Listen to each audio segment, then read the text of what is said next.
Okay, so we were doing rotational kinematics. Okay, so what this means is you have a rigid object rotating about a fixed axis, okay, and we want to describe the motion of this guy. Okay? And again, let me remind you, the configuration of this guy was referred to with reference to a reference axis, and you gave its position as a function of time. And that's the description we want. Okay? Now, what we'll do is, so just like for linear motion, uh, we will first study, we'll look at, for linear motion, we looked at objects that had constant acceleration. Okay? And we'll do the same where angular acceleration is constant. Okay? So this object is rotating and it's either accelerating at a constant rate or decelerating. Okay? So I will show you one equation and then we'll state a bunch of equations. So angular acceleration was time rate of change of angular velocity. Yep. And so here's this equation, and what you can do is, so we'll integrate both sides of the equation, and so the left hand side d omega by dt will integrate with respect to t from an initial to final time, and we're integrating the right hand side as well. Okay. Now what we'll do is consider where alpha is constant. When alpha is constant, that comes out of the integration, and that's dt from the initial time to final time. Okay. This, from the fundamental theorem of calculus, you're integrating a perfect derivative, so that's just omega evaluated at the final time and the initial time. That's equal to t final minus t initial. We'll call this omega final minus omega initial equal to alpha, and we'll call this t. Okay, so we'll call this t. This will be 0, and t final will be just t. So alpha times t. So omega final equal to omega initial plus alpha times t. Okay, what we are saying is when the acceleration is constant, when angular acceleration is constant, okay, the angular velocity linearly increases with time. Okay? This is the parallel of this equation, v equal to v naught plus at. Okay? When linear acceleration is constant, velocity changes linearly with time. It's the exact same equation. Okay? So this is the first equation of kinematics. It's describing the motion of an object. Okay? And we're doing the simplest case. So similarly, what this equation tells you is the angular position as a function of time. Okay? And this is the parallel of x minus x naught equal to v naught t plus 1/2 at squared. So there's the initial angular position. This is the initial velocity, okay, where there's the initial angular velocity, and the linear acceleration got replaced by angular acceleration. Okay, so it's the same formula. This is giving you the angular position as a function of time. Okay, so again, as long as alpha is constant, okay, what this equation is telling you, just like the linear position is a quadratic function of time, the angular position is a quadratic function of time. Okay? And you can use those two equations, this equation and that equation, and get the following relationship. Okay? This tells you angular velocity as a function of angular displacement. The more you rotate it, if you're accelerating, the faster you're going or slower you're going. Okay? So this is giving you the angular velocity as a function of angular displacement. And here's this fourth formula. By the way, this is the parallel of v square equal to v naught square plus 2a x minus x naught. And the last equation is angular displacement is average angular velocity times time. And this is the parallel of x minus x naught equal to 1/2 v plus v naught times t. Okay.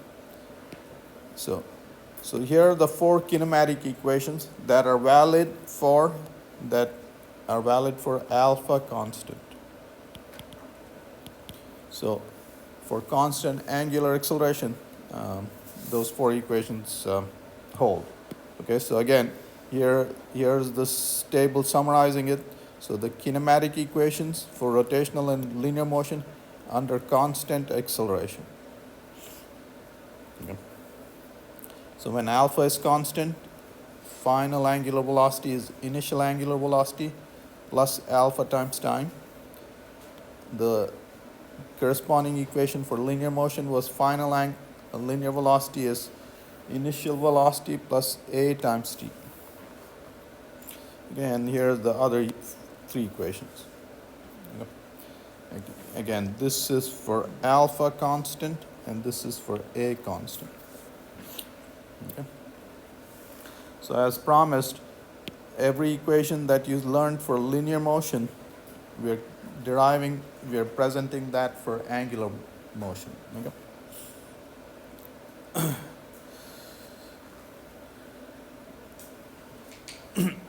All right, now the next few slides will do the following. So what this is showing you is this object is rotating about this axis. So the axis is coming through O, it's perpendicular to the plane, and this object is rotating like so.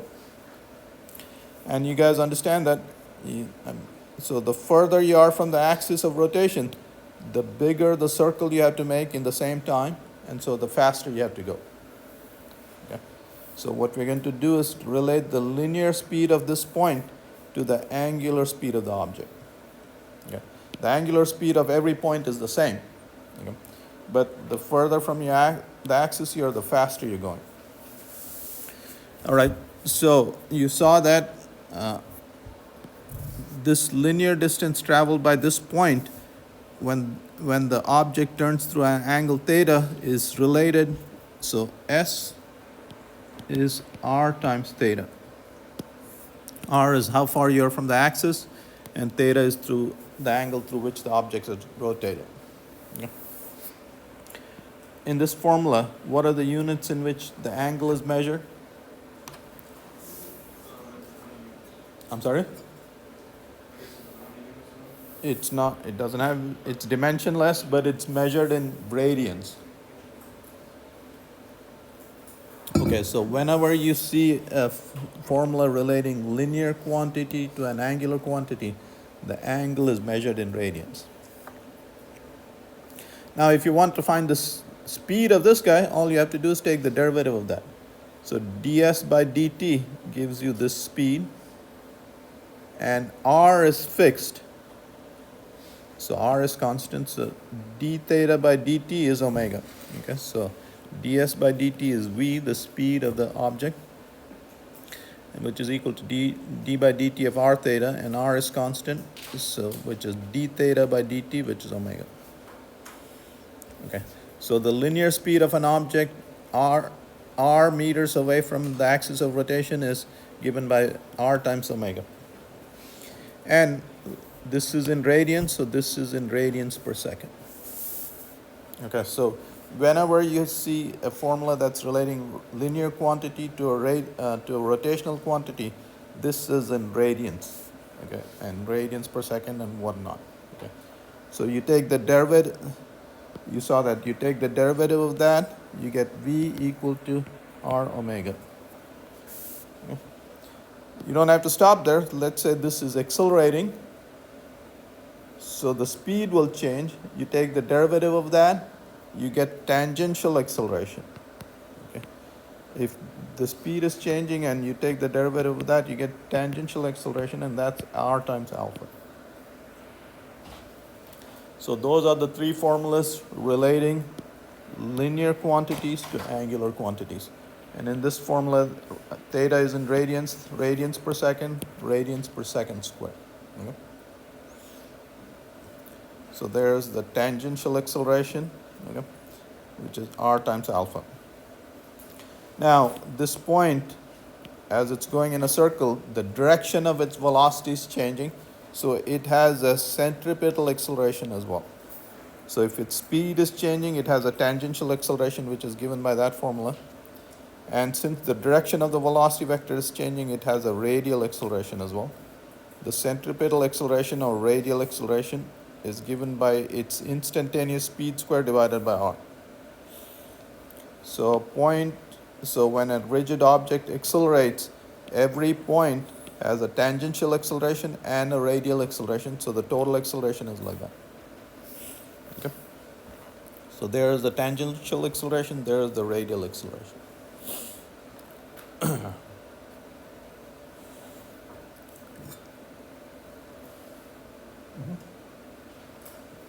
is alpha in the acceleration what you're saying? Like is the alpha in the equation? Alpha is the angular acceleration. Also is the angle then? It's angular acceleration, radians per second squared. Okay. All right, so that's the total acceleration.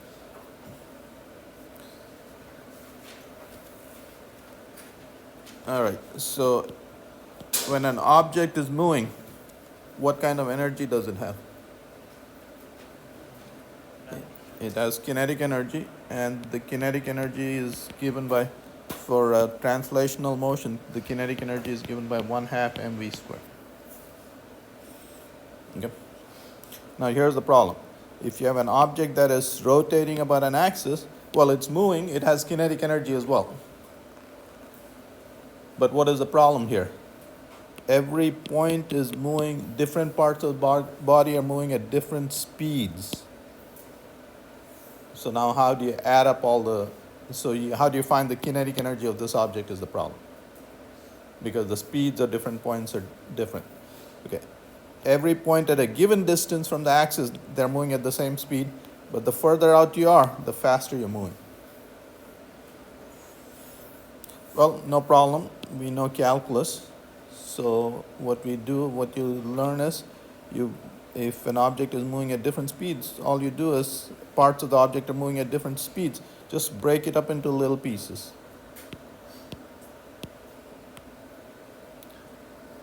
The total kinetic energy of this object is the kinetic energy of this piece plus the kinetic energy of this piece plus the kinetic energy of each of those pieces.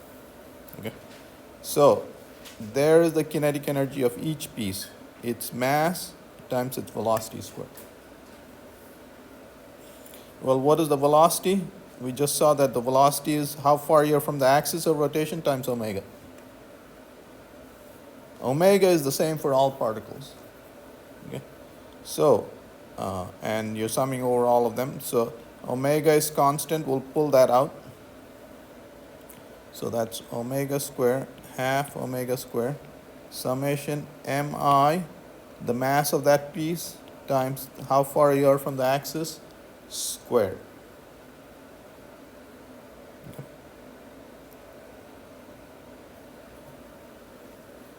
See now, if you give this guy a name, we'll call it I, and that's the moment of inertia.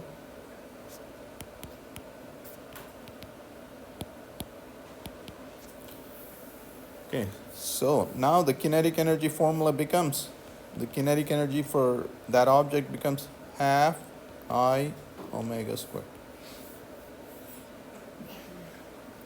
Okay, this formula looks very similar to that formula. There's the 1/2. You remember linear velocity got replaced by angular velocity. And so this I took the place of mass. Okay. That's the moment of inertia. So the moment of inertia plays the role of mass that you had in linear motion. Okay? And look at this. The moment of inertia depends on the mass of the object. Not only does it depend on the mass of the object, but depends on how the mass is distributed. The further the mass is from the axis of rotation, the greater the moment of inertia. Okay? So you can take a ball of pizza dough, and then as you're making the pizza, the dough is going further from the axis of rotation if the axis of rotation is in the center. And what you're doing is, and you go to a pizzeria and they're tossing the dough, they're increasing the moment of inertia. A skater on ice rink, when you put your hands out and rotating, the mass is distributed further from your axis of rotation and your moment of inertia is changing. Okay?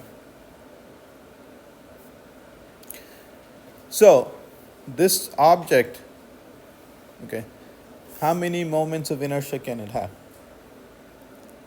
And infinite. You can calculate the moment of inertia about any axis, and the distribution of that mass about that axis changes. Yeah.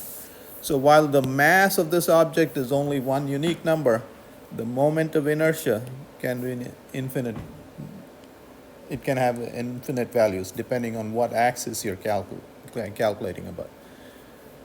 Here's another thing. So the moment of inertia about an axis going through that point, through every point, the axis angle can change, and you can have an infinite number of moments of inertia. Okay. So we're going to illustrate that. So here's an object. We calculate the moment of inertia of this object about this axis. Okay. The r for these 2 points are 0, and so the moment of inertia is just dependent on these two guys, ma square plus ma square plus 0 for these guys. And so the moment of inertia is 2ma square about that axis. For the same object rotating about this axis, it's 2ma square plus 2mb square. Okay? So this is just illustrating two simple cases.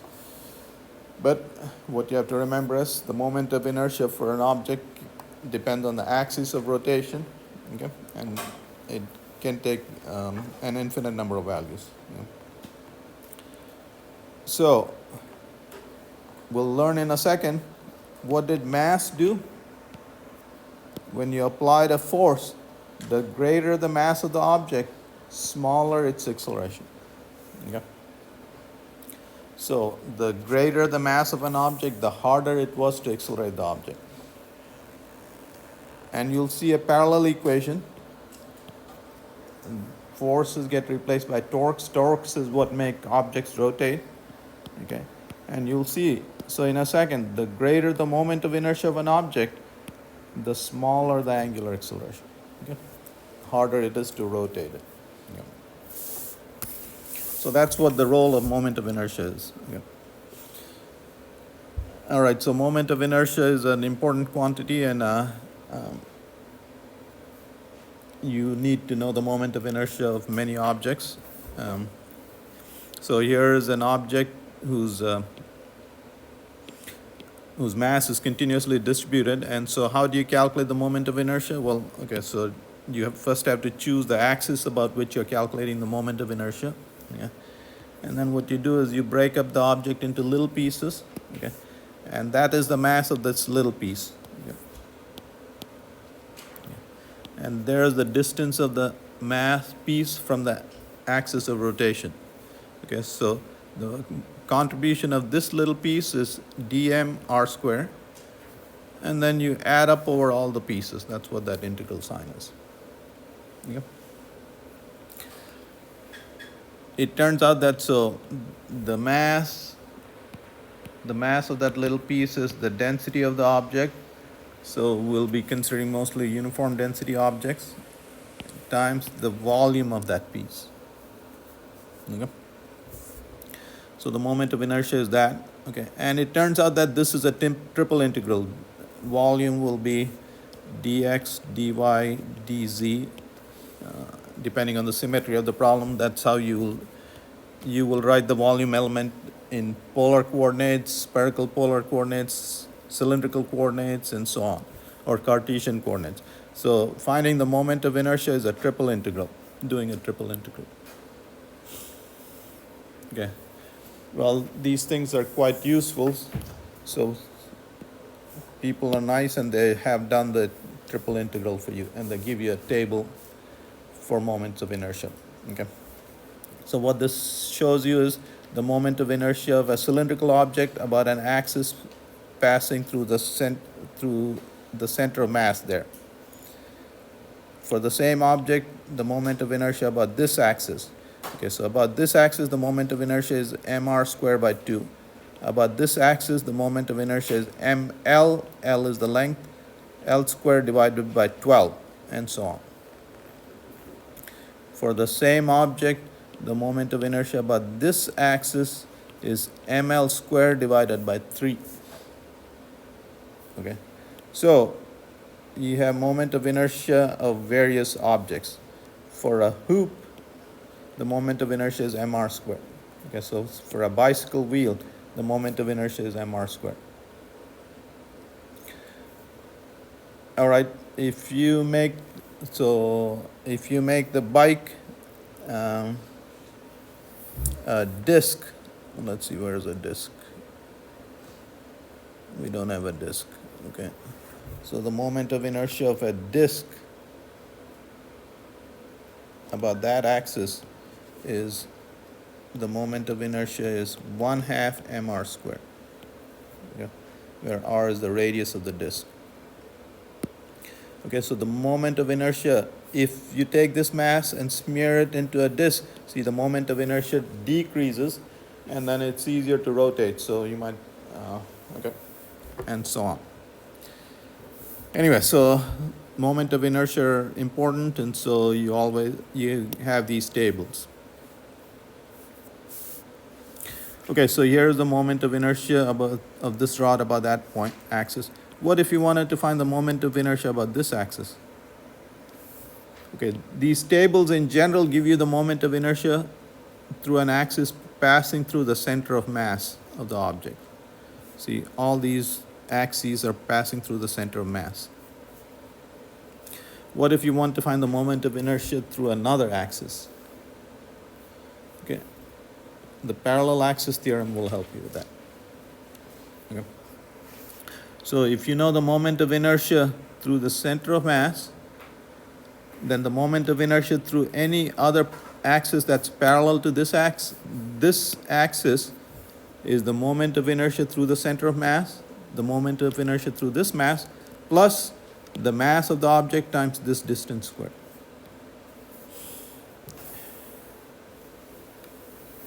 All right, so if you know the moment of inertia about this axis, now you can find the moment of inertia through any parallel axis, an infinite number of other axes. Okay, that's what the parallel axis theorem helps you with.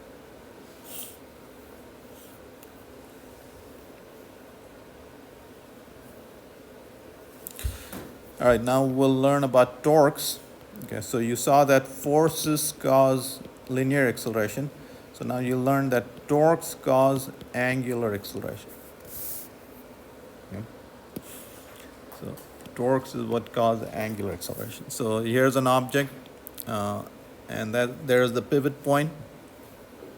If you apply a force like this, the object will rotate counterclockwise like that. And this force will make the object rotate clockwise. Okay. All right, now let's just look at one force at a time. Let's say this was the same force, and now I'm going to apply this force in this direction. Do you think, okay, so let me actually draw it. The same force, had I applied it like this, would this be more effective in rotating this object, or this guy be more effective? The first one, this one would be more effective. So that must mean that even though the magnitude are the same, this guy must have a greater torque because it's giving him a greater acceleration. Okay. So it turns out that the torque of a force depends not only on the magnitude of the force, it depends on where you're applying it, and so on. Okay, so the effectiveness of a force in imparting rotational acceleration is called the torque. Okay, the efficacy of a force in causing rotational motion depends on its moment arm. The moment arm is, this is the moment arm. Okay, here's the force. The moment arm is the perpendicular distance from the axis of rotation to the line of action of the force. Okay, so the greater the moment arm, the greater will be the torque of this force. Okay. So you can apply the same force over here, and the moment arm is smaller and the torque will be smaller. Okay, so it turns out that you can write the torque as the force times the moment arm. Okay, and moment arm is written like so. The perpendicular distance from the axis of rotation, and that's what that sign is. Okay, so greater the perpendicular distance, greater the torque. And so now you understand why so for instance, here's the force and there's the pivot point. Okay, so this force has a greater moment arm, okay, and so on, than this force. Okay, so this force is more effective in turning the door. And now you see why they put the knobs on the edge of the door and not in the middle, because a smaller force can open the door. Okay. If you apply a force here at the hinge, the moment arm is 0.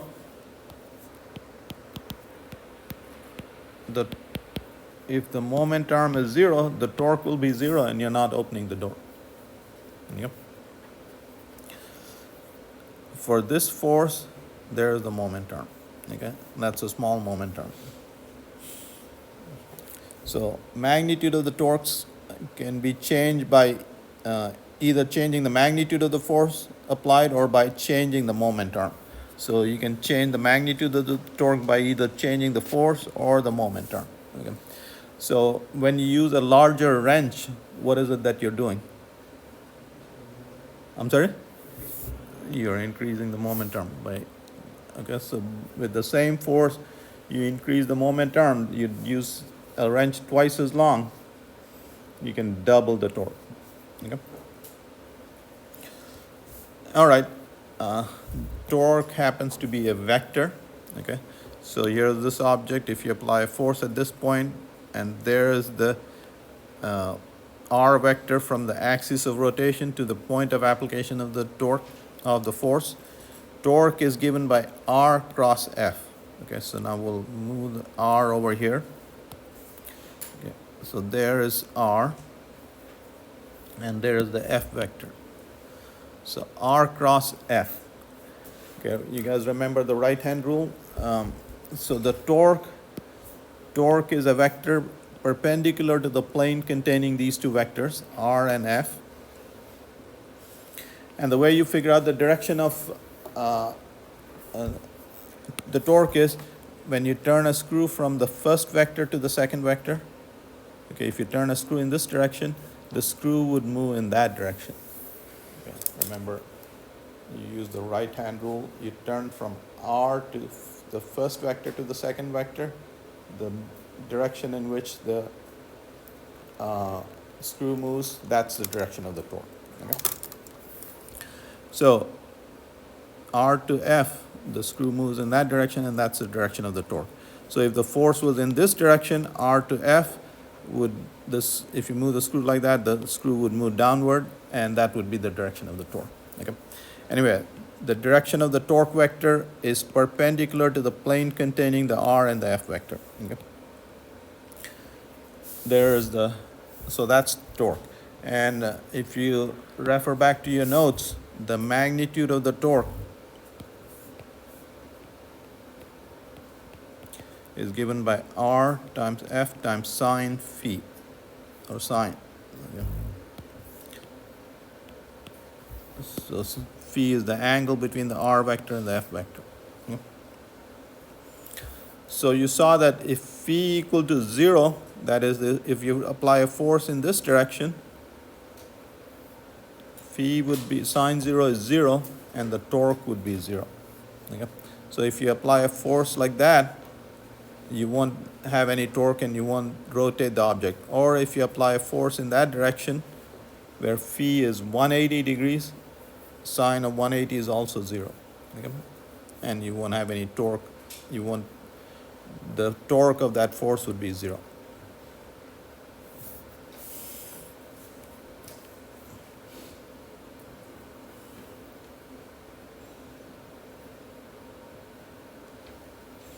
All right, now we'll give you Newton's second law. So for linear motion, when you applied a force on an object, it would accelerate, and force was equal to mass times acceleration. All right, when is this equation valid?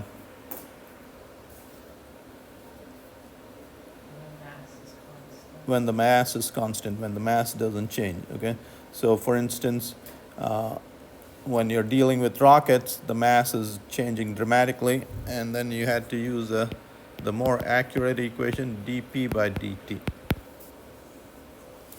All right, so when an ice skater spins, he or she, when they move their arms, their moment of inertia changes, okay? So there are situations where the moment of inertia will change. Okay, so now we'll give you two formulae. This is Newton's second law. This is the parallel of this equation. This equation is the parallel of this equation. When do you think this applies?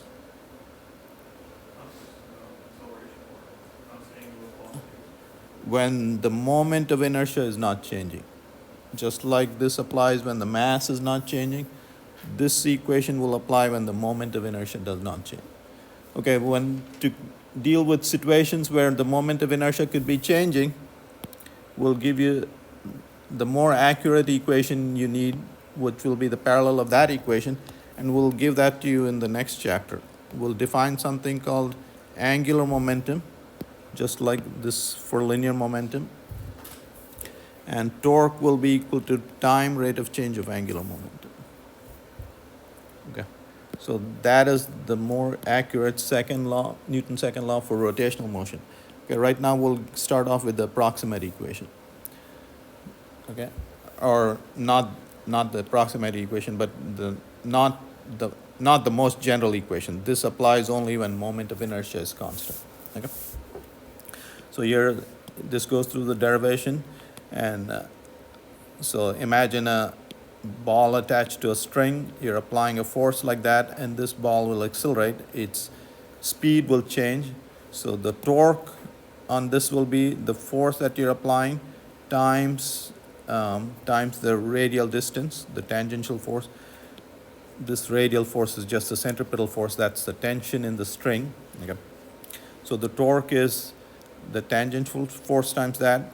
This force gives the ball an acceleration, tangential acceleration, but the tangential acceleration is r times alpha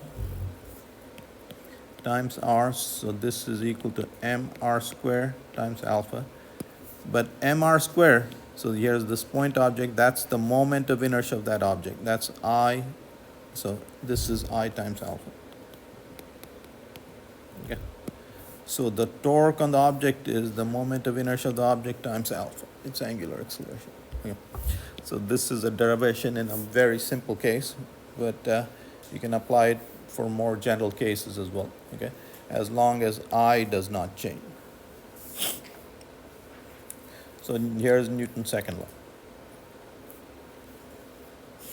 Okay, so Newton's second law for rotational motion is the net torque is equal to the moment of inertia times the angular acceleration of the object. Greater the angular moment of inertia, smaller the angular acceleration. And again, when is this valid? When is this equation valid? I'm sorry? Yeah, when this is constant. Okay? And we'll give you the more general formula in the next chapter. Okay? In chapter 11.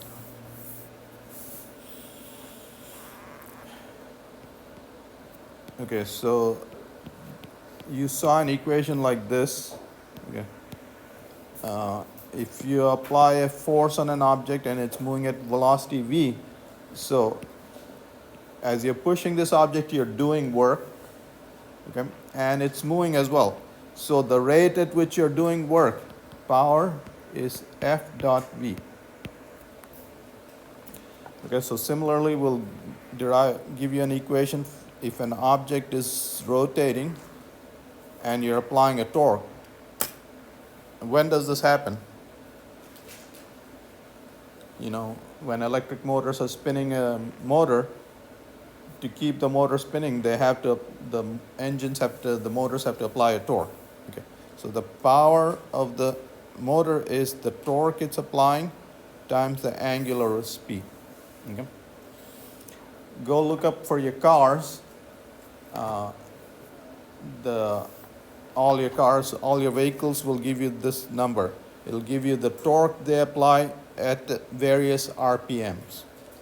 Okay, so what they're telling you at various RPMs, what is the power that the engine can provide. Okay, so that's what this is. Okay. Okay. Now we'll talk about the work energy theorem. Okay, so for linear motion, if you had several forces acting on an object, okay, you had the net work done, which was the work done by all the forces acting on the object, shows up as change in kinetic energy.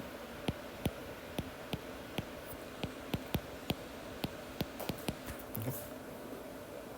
And you have a similar formula when several torques act. So this force is trying to rotate this pulley in this counterclockwise. This mass, this weight is trying to rotate the pulley clockwise. So you hear several torques acting on this object.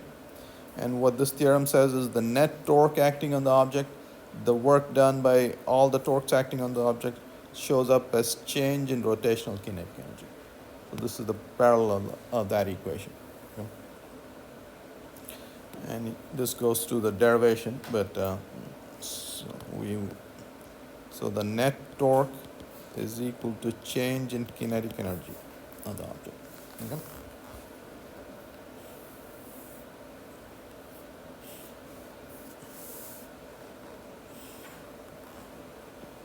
So here's a summary table. Okay.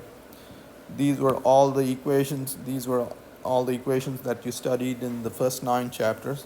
And here are the corresponding equations for rotational motion. Okay. This is rotational motion about a fixed axis for a rigid object. Okay. See, V was dx by dt. Omega is d theta by dt. Okay. Remember, the position of the object was given by the x-coordinate. The configuration of the object an object is given by the angular position of the object relative to some reference axis. So again, we had a table of replacements. Oops. There you go. So we mentioned that if you replace these quantities by these quantities for rotational motion, you'll get the corresponding equation. You replace x by theta, v by omega, a by alpha, m by I, force by torque, linear momentum by angular momentum. We'll come to that in the next chapter. Okay.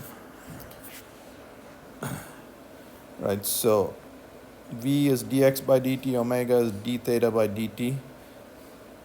Newton's second law, F is mass times acceleration, torque is I times alpha. Okay. So the summation just telling you net force is mass times acceleration. And so on.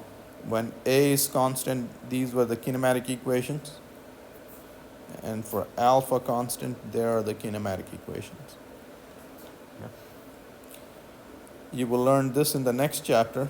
The net force acting on an object or a system is time rate of change of the linear momentum. Net torque will be time rate of change of angular momentum. Okay. Here's the formula for kinetic energy, and here's the formula for rotational kinetic energy. Mass got replaced by moment of inertia. Linear velocity got replaced by angular velocity. Okay.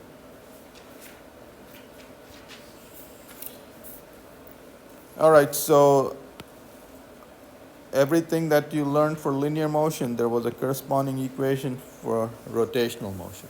Okay. This is about a fixed axis for rigid objects. Okay, you can't apply this if you're stirring a cup of coffee. Okay. Why can't you apply it there? Because it's not rigid. I'm sorry? Because it's not rigid. Yes. It's not moving like. So what is different about it? Because there's, What was crucial about a rigid object? I'm sorry? Every point on the object rotated through the same angle. Every point had the same angular velocity. Okay? In the cup of coffee, that's not true. Closer to the edge of the cup, they're not rotating as fast. Okay? All right, so we'll mention a couple of things. Here's a CD. I don't know if any of you guys have used it, but what this is, what is this?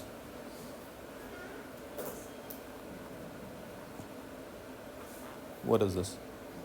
I'm sorry? Yeah. So it's a device that has information packed on it.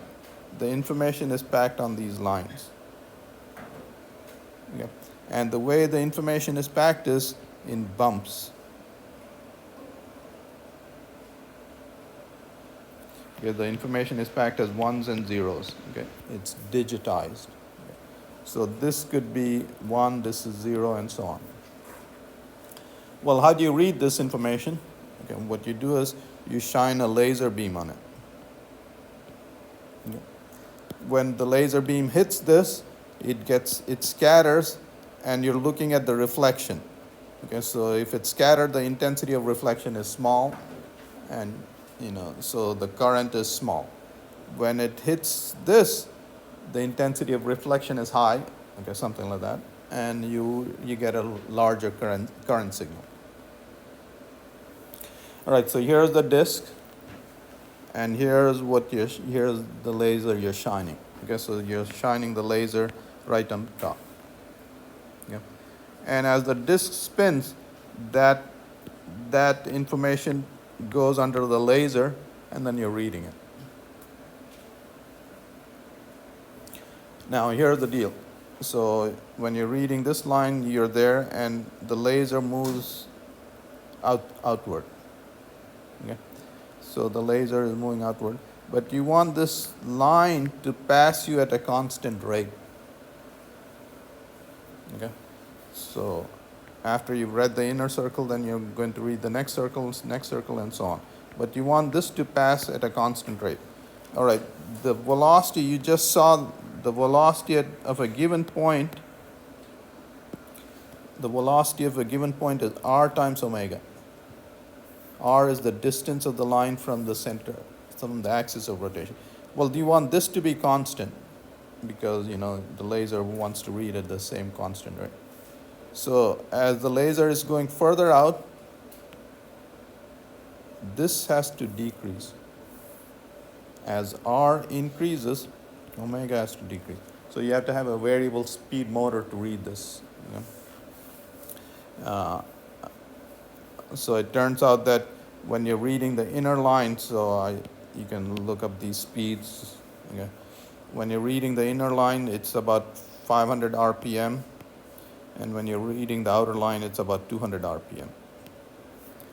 Okay, so as you're reading the disk, the angular speed decreases from 500 RPM to 200 RPM.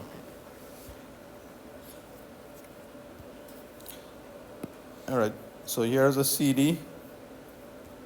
The CD has, the information is encoded in these bumps. Okay, the CD's capacity was 1 gigabyte. The DVD capacity is 5 gigabytes. So what happened? They're the same size. Okay, right. So you're exactly right. So make the lines closer and make these guys closer, and you can pack more information. So 5 times more information. Well, why didn't they do that on the CD? Technology, they just didn't figure it out, or they couldn't get it that precise. Okay, so here's the deal. So a laser is an electromagnetic wave. If you use an electromagnetic wave like that, this is the wavelength. Okay. The smallest thing dimension you can read with that wavelength is roughly the size of the wavelength. Okay. So if you want to make these guys closer and pack more information, you have to use a smaller wavelength light. Okay. And so you were using red light there and so on, and eventually you started using blue light, and you see the spacing between these lines was 1.6 micrometers, and this is 0.3 micrometers, 5 times as close.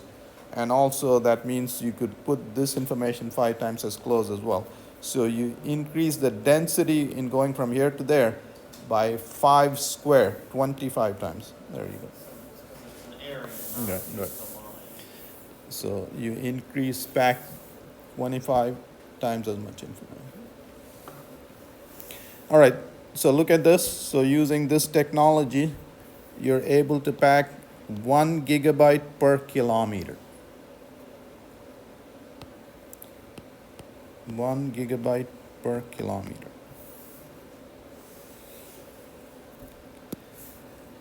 Look at your DNA, your chromosomes. You have 46 chromosomes and all that. The combined length is 2 meters.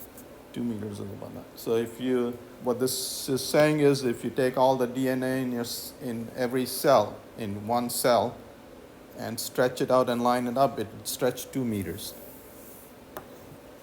And the information content is 3 gigabytes.